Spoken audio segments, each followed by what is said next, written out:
Bienvenidos a un nuevo Café Pendiente. Ya saben que aquí, bueno, pues intentamos conocer un poquito más de cerca, o la parte menos conocida, de personajes, personalidades del mundo de Valladolid. Y hoy no es que vayamos a conocer un poco más, es que casi vamos a conocer a una invitada que yo estoy encantada de que ella esté aquí. Por fin ha tenido tiempo para poder estar con nosotros tranquilamente. Cuando la he llamado para invitarla, ella me decía: Reyes, pero si yo estas cosas, yo no suelo estar ahí. Y le dije, pues por eso te invito, Paz, porque quiero que estés. Paz Altés, ¿cómo estás? Hola, buenas tardes. Bienvenida. Contigo este espacio. Creo que te he pillado así, como en unos días un poquito de descanso, estupendos. que deben ser pocos, Sí. pero los aprovechas Sí, bien. muy bien, muy bien. Y aquí que te tengo. Bueno, a Paz Altés la conocemos ahora mismo en la actualidad por ser la directora de la Casa Museo Zorrilla de Valladolid. También es responsable del servicio de publicaciones del Ayuntamiento de Valladolid. Ahora nos contarás todo lo que pasa por tus manos, pero tiene una trayectoria dedicada a multitud de temas relacionados con los libros, con la escritura. La presentamos como escritora, pero ella dice que no es escritora, pero es mentira, sí que lo es porque escribe. En cualquier caso, sí que quería preguntarte un poco por el principio, por cómo en casa bueno, pues viviste eso y lo mamaste desde muy pequeñita, porque eres Pues hija de Fernando Altés, que fue un responsable del norte de Castilla, y lo has vivido siempre en casa. Sí, efectivamente, he tenido esa suerte. Yo nací en una casa en la que, en vez de otras cosas, lo que había eran libros, muchos libros. Mi padre era un gran lector, que esa ha sido para mí la gran herencia que me ha dejado.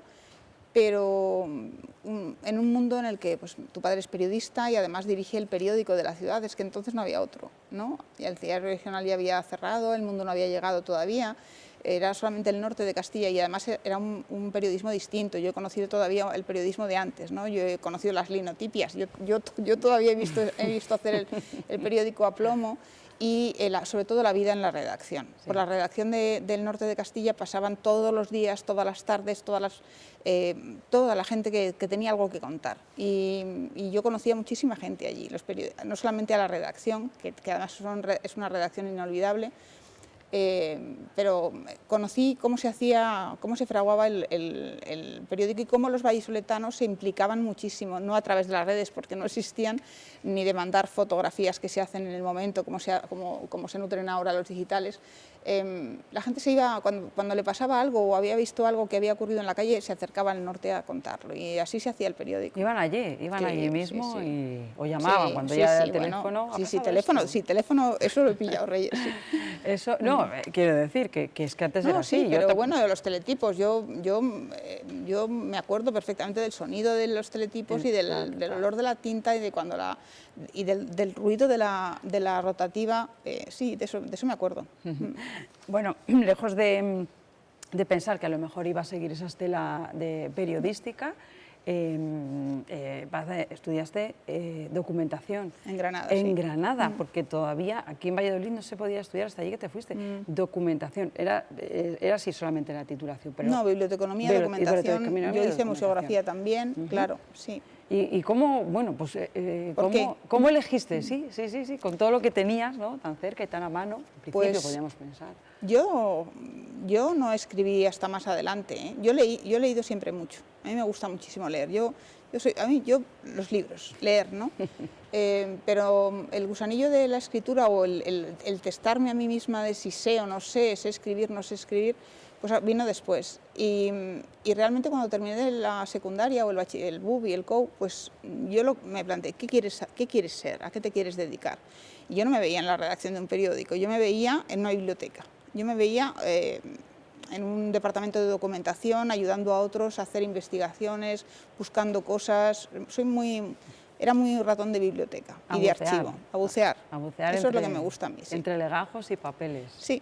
Y ahí... Para encontrar cosas no tienen por qué ser antiguas ni viejas, porque acompañar a un periodista, yo empecé mi primer trabajo lo tuve en el Departamento de Documentación del País, y allí a lo que ayudaba a los periodistas, a los redactores, era encontrar fuentes para sus propios trabajos, y eso es lo que me gusta, buscar las fuentes. ¿Sí? Esa fue un poco la clave de todo, la raíz de todo este árbol, que todavía está... Bueno, luego ha sido... Sí. Es un mundo en el que hay mucho, ahora menos, pero había mucho autodidactismo, no había enseñanzas arregladas para hacer este tipo de cosas, ¿no?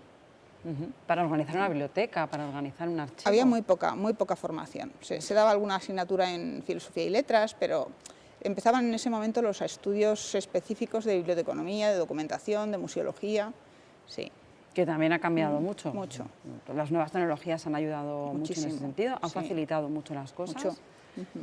¿Ha podido salir a la luz? Bueno, de eso te pregunto después, porque es que te preguntaré luego por el archivo, claro, de Valladolid, que es que tiene que ser una fantasía trabajar en ese lugar. Entonces, antes de llegar allí, por el camino se le cruzó un señor que se llama Peridis, que se la llevó, y dijo, vente para acá. Estaban preparando lo que luego sería la Fundación Santa María la Real de Estudios Románicos, y para allá que se fue. Otra puerta que se le abrió, fantástica. Bueno, era muy jovencita yo, y la verdad es que le conocí en el país a Peridis, a José María, porque iba mucho por el Departamento de Documentación para sus tiras y para sus viñetas, para ver cosas, y entablamos cierta amistad. A él le hacía gracia, yo era muy jovencita, muy bocazas, muy osados, como todos los muy osado, y además echaba muchas horas, porque a mí me encantaba lo de estar allí, ¿sabes? Yo no creo que mucha gente... Yo fui de las primeras en consultar Internet en España. Bueno, no sé si en España, pero me explico. En el Departamento de Documentación del país, cuando yo estuve allí, se recibían las revistas norteamericanas que había que traducir. Pues, no sé si os acordáis, había una sección en el país, no sé si sigue, que se llamaba Revista de Prensa, y se traducían algunos fragmentos importantes de artículos aparecidos en las revistas semanales de Estados Unidos, y esas llegaban por Internet. Yo no me acuerdo cómo nos conectábamos, pero sí. Y era un proto-internet, era un como un email. Una cosa rara. Sí. Y ya de aquella lo Y allí usaba. conocí a José María, y José María efectivamente estaba en ese momento montando el Centro de Estudios del Románico en Aguilar de Campo, que además él es de allí. Y bueno, pues había que montar una biblioteca de estudios sobre cultura medieval y arte románico, y me dijo, va a haber una plaza, vente a hacer la entrevista, mira a ver qué tal. Bueno, imagino que tuvo él algo que ver, y fue mi segundo trabajo. Me fui para allá, para Aguilar, y allí, la verdad es que allí conocí otra de mis grandes pasiones, que fue el arte románico y la cultura medieval sobre todo, y es un arte que desde entonces me fascina. Y lo conocí muy de cerca. Sí, me gusta muchísimo. Pero el destino le tenía guardado su ciudad. Valladolid. La llevó a Granada, la llevó a Aguilar, que no, Paz, que tiene que estar en Valladolid. Bueno, positó y consiguió una plaza dentro de lo que es el archivo municipal, que no sé si estaba ya... todavía no estaba en San Agustín siquiera. No. ¿Dónde estaba? El archivo municipal estaba en los sótanos de la Casa Consistorial, o sea, en la Plaza Mayor, en los sótanos, Era un sitio inhóspito, una sala de investigadores inhóspita, oscura, húmeda, tremenda. Y luego teníamos por la ciudad repartidos algunos depósitos, tanto en Chancillería nos prestaban una sala para tener documentación allí, y luego en lo que hoy en día es San Benito, entonces no estaba restaurado, y allí teníamos varias naves con documentación. Pero mi trabajo era llevar la biblioteca local, de tema local, y esos 9 años que pasé en el archivo municipal hasta que saqué otra cosa, pues fue otro bombazo en mi vida, porque me encontré con las fuentes reales de la historia local, de la historia de Valladolid, claro. Y yo pues me lo estudié todo. Claro, ahí, a ver, yo por eso quiero preguntar, porque, claro, ¿qué hay en un archivo exactamente? Bueno, la gente piensa que los archivos es documentación histórica, que es lo más bonito, ¿no? Pero no, el archivo municipal es un archivo de gestión, y ahí hay desde licencias de obras hasta... ahora ya no se talla a los españoles, a los vallisoletanos para que vayan pero había de todo, teníamos selección de quintos, claro, todo eso genera las multas. los expedientes de obras, todo lo que es la Secretaría General, la documentación de la Secretaría General, los libros de actas. Entonces hay una parte histórica, que sí, que Valladolid tiene un gran archivo, un gran fondo documental de corte histórico, desde la Edad Media para acá, pero luego tiene una gran masa documental que es fundamentalmente de gestión administrativa. Es el archivo municipal, es evidente que lo que más hay, bueno, pues son documentos de tipo administrativo, en este caso relacionados con el Ayuntamiento de Valladolid. Claro. Los fondos han ido creciendo porque, bueno, siempre hay donaciones que se agradecen, ¿no? Sí. Cada vez, no sé, yo quería preguntarle un poco por esto, ¿no? ¿Qué es lo que descubrió de Valladolid? ¿Cuál ha sido el documento más extraño que ha llegado allí o con el que se han encontrado? No, pero yo no te voy a contar eso, Reyes. Yo te puedo contar lo que yo encontré, pero no lo que es. No tengo capacidad para decirte cuál es el documento más raro, así. Yo te cuento, yo sí que tengo alguna anécdota de los años. Su vivencia, ¿no? Pues me encontré con esto que sí, me encontré, mira, una vez con una carta, no sé si era exactamente, en la tipología documental no recuerdo si era una carta o era otra cosa, porque era una cosa del siglo XVIII, que me tocó catalogarlo, y era un documento de una persona que se ofrecía al ayuntamiento para ser verdugo. O sea, quería ocupar la plaza de verdugo. Y recuerdo que en los antecedentes que decía el hombre, era un hombre, pues contaba que su mujer, que ellos vivían en el norte, no recuerdo si en Asturias, y que a su mujer le venía mal el clima y que necesitaba clima más seco, y que había sabido que estaba vacante la plaza de verdugo en Valladolid y que se ofrecía para ocuparla. Y me acuerdo perfectamente que el hombre se apellidaba Brizuela, que ahora hay Brizuelas en Valladolid, sí, yo conozco alguno, pero me acuerdo perfectamente de esa. Sí, hay algunas, a veces te encuentras, yo que estuve unos años catalogando documentación también, además de los libros, y luego tuve la suerte de, cuando se rescató la biblioteca del Teatro Calderón, no me acuerdo qué año fue, en el 95 puede ser, no me acuerdo. Bueno, pues en ese momento se tiró una tapia. ¿Coincidía con las obras? Cuando se hicieron coincidía las obras, con las elecciones municipales y había mucho interés en que apareciese esa biblioteca y bueno, salió a la luz y me la dieron a mí para catalogar y la catalogué. Es una biblioteca preciosa del siglo XIX con una hemeroteca fantástica porque era un círculo de recreo como el casino de Duque de la Victoria, pues el Teatro Calderón tenía su propio círculo de recreo. Y es una biblioteca muy bonita. Y eso es otra cosa que también que la vida me lo ha puesto en el camino y me ha gustado mucho hacerlo. ¿Llegaste a trabajar en el Archivo Municipal de San Agustín? No. Ahí todavía no. No, me parece magnífico, ¿eh? Bueno, me parece... no. Supongo evidentemente que lo conoces. Oye, ¿qué te pareció el trabajo? ¿no? Tremendo. Me parece un sitio, además el trabajo que hicieron los arquitectos Bellini y Primitivo, es que es una recuperación fantástica y bueno, la gestión es impecable del Archivo Municipal. De todo lo que hay, por ejemplo, voy a hablarte de Valladolid, que es de lo que conoces fundamentalmente, ¿qué parte, o según vuestra experiencia de catalogación, o no sé si hay una previsión, claro, lo que no se conoce, no sé si se puede cuantificar lo que no se conoce, qué porcentaje habría de testimonios, de archivos que aún no se conocen? O sea, ¿todo lo que está ahí es lo que existe o podría haber mucho más, según vuestra experiencia? Mira, Eduardo Pedruelo, que es la persona que ahora mismo dirige el Archivo Municipal, está muy volcado en promover que la gente done sus cosas, sus colecciones, las cosas que tiene en casa, las cosas que ha heredado, que en su casa, en su familia se han conservado, y se está encontrando cosas magníficas y está constantemente recibiendo legados, donaciones. No se puede saber, pero lo que sí está claro es que lo que es la gestión municipal, o sea, a través del tiempo, lo que ha hecho el ayuntamiento, cómo el ayuntamiento ha marcado la línea de crecimiento y de desarrollo de la ciudad, etcétera, eso está perfectamente documentado, no hay más documentación. Eso sí que está claro. Puede que la Iglesia tenga algo más, o puede que cosas los archivos diocesanos, claro, que esto es aparte. Claro. O también, por ejemplo, hubo un momento de la historia en el que la promoción urbanística dependía mucho del Ministerio de Vivienda o de Obras Públicas, lo que fuera, porque eran grupos, pues como ahora pongo un ejemplo, pues el 4 de marzo o los 25 años de paz, son grupos de vivienda, o las viudas, pues son viviendas promovidas desde el ministerio.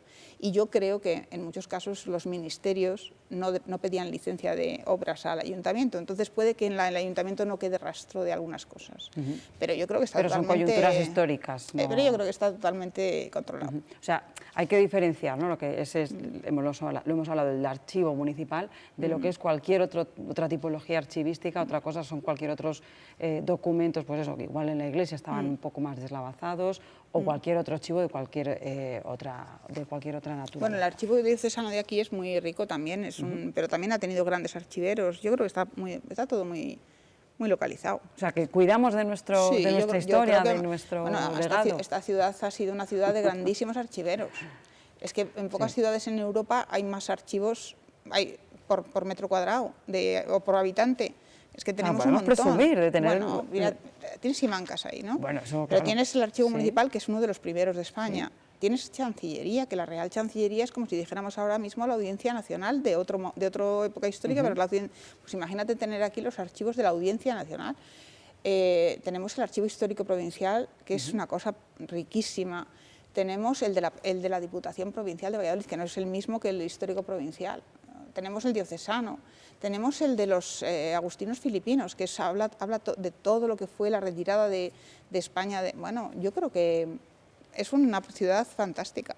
Para conocer nuestro pasado. Bueno, y no soy el de muchas personas que estén relacionadas con ello. Ya te digo, desde el punto y ha tenido grandes archiveros al frente y archiveras al frente de los archivos de aquí, sí. Valladolid tiene fama en el mundo de los archivos de ser una cabeza de cartel. Pues, sí. Oye, me encanta que lo digas, que lo digamos aquí y que pongamos en valor ese trabajo, ¿no? Que yo creo poco, pero es verdad, ¿eh? Que hay veces que no se valora lo suficiente ni se aprecia, y lo tiene su valor. Mucho. Bueno, en los años 90, una casualidad, porque la vida a veces es así. ¿Es así? La vida está llena de casualidades. ¿Qué le pasó al señor alcalde, al jefe de prensa? Pues a Santi Saiz, que en paz descanse, pues... Claro, es otro personaje fundamental de la historia contemporánea de Valladolid. Pues Santi cayó enfermo, era el jefe de prensa en el ayuntamiento y bueno, pues estas cosas pasan así. A mí no me gusta mucho tiempo. Y Santi pues le planteó al alcalde pues que con la enfermedad que le habían diagnosticado pues que iba a empezar a faltar, que había cosas que ya no iba a poder hacer con tanta diligencia. Ese trabajo es muy frenético. Hay que escribir mucho, muchísimo. No, la gente piensa que los alcaldes lo hacen todo. ¿Cómo lo van a hacer todo? Vamos a ver, alma de cántaro, ¿no? Pues que no, que hay que echarles un cable. Y Santi escribía muchísimo para los alcaldes que le fueron tocando. Y Santi dejó de atender eso y a alguien se le ocurrió que a lo mejor, como estaba la hija de Altés en el archivo, pues que a lo mejor sabía escribir, no sé. Y realmente cuando te llama el alcalde al despacho y te dice, a ver, mira, necesito esto, pues todo el alcalde, ¿qué le dice? Si tienes 24, 25 años, ¿tú qué le dices? Pues sí, señor, yo lo que quiera, ¿no? ¿Era Javier? Sí, Javier y así se lo dije, digo, pues sí, pues nada, ya lo intento yo. Los primeros días para escribir cosas para Javier tardaba muchísimo, porque hablamos de cosas de corte institucional, de corte, pues había que buscar antecedentes, yo aprendí muchísimo, ¿no? Escribiendo prólogos, escribiendo pero era discursos, saludos, claro, todo lo que vemos. Pero eso pasa en todas partes, claro, eso es así, ¿no? Sí, bueno. Pero es un trabajo que eso pasa. precioso. Si alguien piensa que no, es eso es así, claro. Hay que documentarlos bien. Entonces, para mí, yo estaba en mi salsa, porque de cada cosa que había que hacer, de cada proyecto en el que nos metíamos, había que preparar una conferencia para darla en el Senado, pues a ver, ¿y sobre qué? Entonces trabajábamos juntos, yo buscaba la documentación, luego reescribíamos, miramos a ver si sonaba bien, si era equilibrado, así. Sí, y luego pues lo que pasó fue que Santi ya no volvió a incorporarse al 100% al trabajo y ya nadie se acordó de que aquello no era mi trabajo, que yo tenía otra cosa que hacer en el archivo municipal y que aquello no me llevaba mucho tiempo. Pero bueno, ya como tampoco sarna con gusto no pica. Pero la estuviste compaginando entonces. Sí, fue tremendo. Pero eso es muchísimo trabajo. Mucho. Pero yo tengo un trabajo muy bonito, Reyes, sí, me gusta mucho. Me encanta oírte decir eso. Sí. Que lo digas con esa naturalidad es precioso y es verdad. Y es verdad, pero Sí. es que lleva muchísimo tiempo. Bueno. Porque al final, bueno, las nuevas tecnologías pueden ayudar, se pueden digitalizar las sí. cosas, la inteligencia artificial, bueno, esto ya será otro debate cualquier otro día, Paz. Fantástico, pero al final, sí. los libros y los textos hay que leerlos. Todavía no tenemos algo que nos pongan aquí y lo leamos así corriendo. O sea, hay que saber comprenderlos, entenderlos. Bueno, total, que parecía que hacías muy bien tu trabajo, porque no paraban de darte trabajos. Por el camino alguien pensó que sería importante crear un servicio de publicaciones. Pues fue otra vez Javier, porque León de la Riva lo acababa de hacer. Él fue, antes que alcalde, fue consejero de Cultura en la Junta, y en la consejería creó un servicio de publicaciones que sabéis que ha tenido premios por todos los lados, porque ha sido un servicio de publicaciones de grandísima calidad. Y a Javier le había salido bien aquello, y bueno, ahora en ese momento estaba en su ayuntamiento y se le ocurrió que cómo no iba a tener el Ayuntamiento de Valladolid un servicio de publicaciones. Entonces quiso ponerlo en marcha, se asesoró y tal, y bueno, sacó una plaza, yo la saqué y hombre, es verdad que yo defendí bien el proyecto que había que presentar, porque yo vengo de ese mundo. Nosotros en casa teníamos editorial, teníamos librería. ¿Tu familia? ¿Tu familia tenía todas esas editoriales? Nosotros somos de letras. No es que lo tuviera mi familia, pero el norte de Castilla tenía una gran editorial que gestionaban, era que se habían dedicado y la librería que teníamos que tenía el norte de Castilla en Fuenterrabía, y entonces yo siempre he estado muy vinculada al mundo de los libros y a cómo se hacen, a hacerlos. Claro, ahí eso digamos que, bueno, te facilitó, no sería difícil, no sería fácil poner en marcha el proyecto, pero bueno, estabas familiarizada. Mucho. Sabías cómo empezar a hacerlo. Sí, es verdad que sí. ¿Por qué es importante este servicio? Ya lo fue en la consejería, y ¿por qué también en el ayuntamiento? ¿Qué es lo que ayuda a preservar este tipo de iniciativas? Pues yo creo que porque la historiografía de un lugar, si no la impulsa una institución, es muy difícil que la impulse una empresa particular, una empresa privada. Una empresa editorial lo que busca son libros que le rente un poco, beneficio, ¿no? Los libros que puede hacer un ayuntamiento siempre son de una temática muy minoritaria. Son libros sobre la ciudad. No todo es historia, puede ser los pájaros de la ciudad, los árboles de la ciudad, la gastronomía de la ciudad, las tabernas de la ciudad. Puede haber otros temas que no son estrictamente históricos, pero todo eso que llamamos historiografía de una ciudad, pues hay que promover que salga, y la empresa privada no va a poder nunca. Entonces yo creo que los servicios de publicaciones institucionales en otros ayuntamientos, que todo el mundo tiene, todas las ciudades así un poco grandes tienen un centro de publicaciones, un servicio de publicación, sirven para eso, para que aquellos trabajos de investigación que la gente hace, bien en el seno de la universidad, bien particulares, bien periodistas, bien pues que no se queden en el tintero, porque ya que alguien lo ha investigado y tenemos conocimiento ya elaborado sobre alguna materia, hay que publicarlo, hay que darlo a conocer. Y para eso valen los... No es con ánimo de lucro, es con ánimo de promover el conocimiento sobre que quede la ciudad. Ahí, bueno, pues hacen la tirada X que se haga. Sí, siempre son menores las tiradas, sí. Pero que quede constancia, me imagino que quedarán tanto en las bibliotecas como en los archivos. Eso es prioritario, pero además, concretamente el Ayuntamiento de Valladolid, yo eso sí se lo tengo que agradecer a Javier, siempre he intentado que desde que lo creó, los libros estén, además de en las bibliotecas, en los archivos, estén en las librerías, porque él decía siempre que es el sitio donde todos somos iguales ante los... Allí va todo el mundo allí pagas a comprar el recetario y a no comprar necesitas tener un amigo que te lo regale, o un amigo que se haga con un ejemplar, sino que es un sitio que es la democratización de la cultura, ¿no? Que tiene esas cosas. Hablabas de esa experiencia que tienes con los libros, de cómo bueno, pues lo viviste siempre de cerca. Aquí tenemos una muestra de ello. Estas son algunas de las últimas publicaciones del servicio. Bueno, he traído alguna cosilla. ¿No? Sí, este ha sido nuestro último bestseller. Que es dentro pequeñito de Salvando las distancias. Y no pesa. Sí. Es una cosa que se nos ha agotado. Nos lo han quitado de las manos, tal día como hoy. Un calendario histórico de Valladolid. No duró nada en librerías, y ya nosotros no nos dedicamos a reimprimir porque no tenemos esa obsesión por tener segunda edición, tercera edición. Entonces no, somos muy, en ese sentido somos comedidos y somos... Eso está editado por el servicio de... Este es del Servicio de Publicaciones. De Roberto Delgado, o sea, es un calendario de efemérides. Pues son cosas que pasaron en Valladolid en días muy marcados del calendario, sí. Y está, bueno, la verdad es que no duró nada, ya te digo. Solamente la portada es que parece un cartel de película. Es muy chula. Es que es una maravilla. Y pesa, yo no sé, a ver cómo es su interior, que casi... Bueno, tiene muchísimo para leer. Y bueno, esto es un libro de los que hay que tener en casa para descubrir un montón de historia de Valladolid. Ahora hablamos de Zorrilla, también vamos a hablar de Zorrilla, pero mira, yo voy a coger pero si quieres cógelo tú. Esto es una joyita, que cuando he visto que venía a verte, digo, voy a llevarle a Reyes una joyita. Sí, este Editorial Millón, que era... Eso es de Miñón, sí. Que se editaba aquí, en Valladolid. Esto es un libro de la historia del cine. Pero mira, seguro que muchas personas están viendo esta ilustración y les ha hecho así el cerebro un viaje al pasado y han descubierto las ilustraciones de José Ramón Sánchez. Bueno, pues este dibujante, ilustrador, que además salía en televisión. Bueno, y la campaña del PSOE de las primeras elecciones democráticas, creo que lo hizo José Ramón también, sí. Bueno, una maravilla, unas delicias de publicaciones, Paz.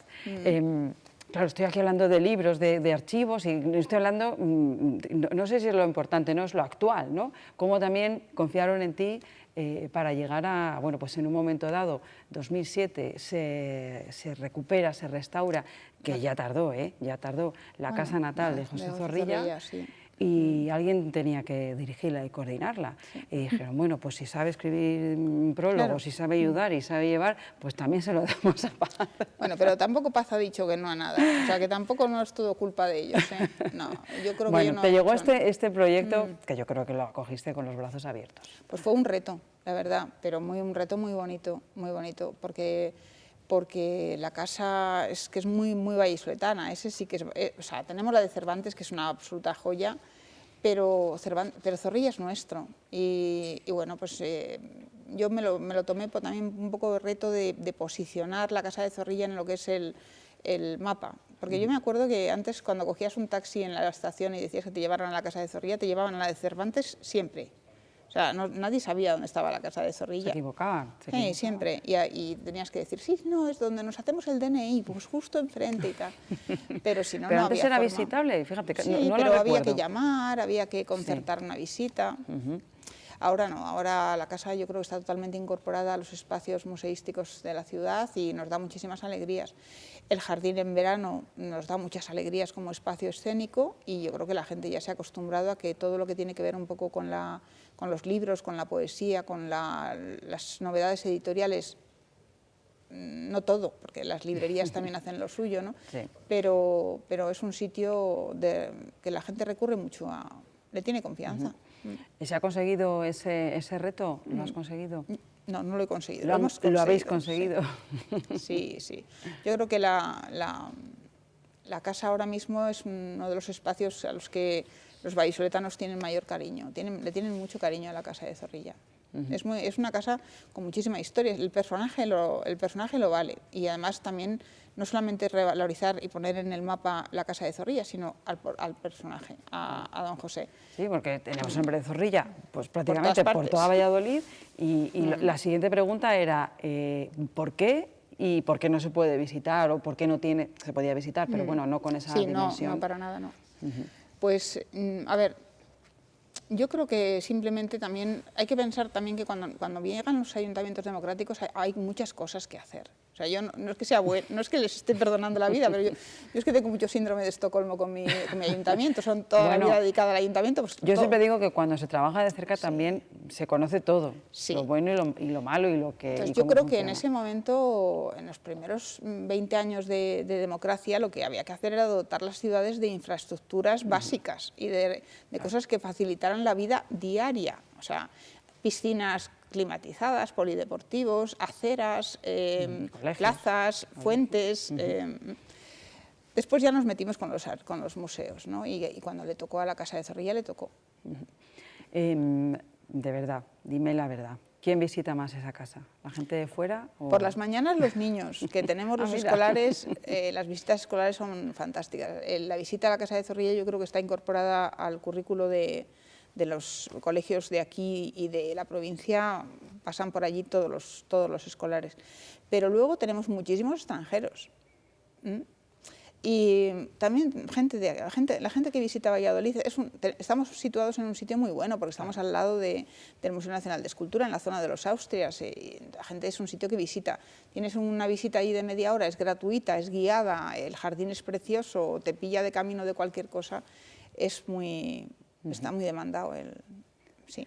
¿Qué proyectos hay ahora mismo en la Casa de Zorrilla? Porque además, incluso desde ahí, impulsáis distintas iniciativas literarias que no solamente tienen que ver con la casa, con José Zorrilla, lo cual me parece maravilloso, ¿no? Porque al final todo lo que sea animar a la lectura, Sí. conocer a los personajes, a los escritores, lo que sea familiarizar a todo el mundo con ello. Pues ahora mismo, justo ahora nos pillas que estamos empezando a celebrar, a conmemorar el 150 aniversario del nacimiento de una persona que para nosotros es clave, que es don Narciso Alonso Cortés. Don Narciso fue la persona que convenció de alguna forma al Ayuntamiento de Valladolid de que adquiriese la casa, que estaba a punto de perderse, y la convirtiese en una casa museo en honor a Zorrilla, porque don Narciso fue el gran biógrafo de Zorrilla, fue el que investigó la vida de Zorrilla en todos sus... Vamos, es que nadie ha superado lo que hizo don Narciso. Entonces nosotros tenemos en el jardín un busto de don Narciso, que ya lo pusimos en el momento del bicentenario de Zorrilla, en el año 2017,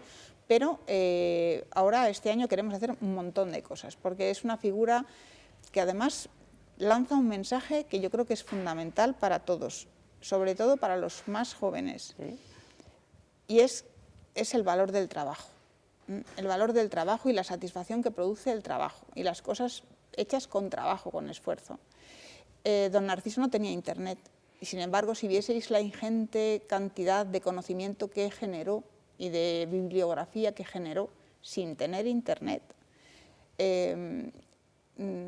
pues eso te lanza un mensaje de decir no podemos perder esa cultura del esfuerzo, porque nos da muchísima satisfacción. Don Narciso fue un hombre inmensamente feliz y además un hombre que contagiaba la felicidad. Y yo creo que ese es el gran mensaje que tenemos que lanzar un poco este año, que todas esas cosas que vamos a celebrar tienen que ver con eso, con la cultura del esfuerzo, del trabajo, de la constancia, Me parece un proyecto fantástico, fabuloso, necesario, sí. Y además de rigor yo creo que sí. y merecido. Bueno, te tengo que despedir, pero vamos, que yo estoy aquí hablando de un montón de cosas y, por ejemplo, me estás mencionando a Narciso Alonso Cortés, que yo creo que llegaste a conocer. No. No, le podía haber conocido, bueno, no, era ya muy pequeñita. Yo nací en el 67 y él murió en el 72, o sea que no. Es verdad, que he calculado mal la fecha de su muerte. He conocido a sus nietos. A sus nietos. Sí. Y bisnietos. Un montón de personas también que conociste a lo largo de grandes personalidades, que ha debido ser todo un placer. Eso sí. Paz Altés, ha sido un placer. Muchísimas gracias. Charlar este ratito contigo, que nos acerques a esa cultura, ese trabajo archivístico, ese amor por los libros y por la literatura y por Valladolid, que yo creo que todo se une en tu figura. Y así quería que se conociera. Pues muchas gracias, Reyes. Gracias a ti por haberme acompañado. Gracias. Bueno, pues ya lo ven, que no dejamos de descubrir historias y pasiones de todos los vallisoletanos de pro. Nos vemos muy prontito en otro Café Pendiente. Adiós.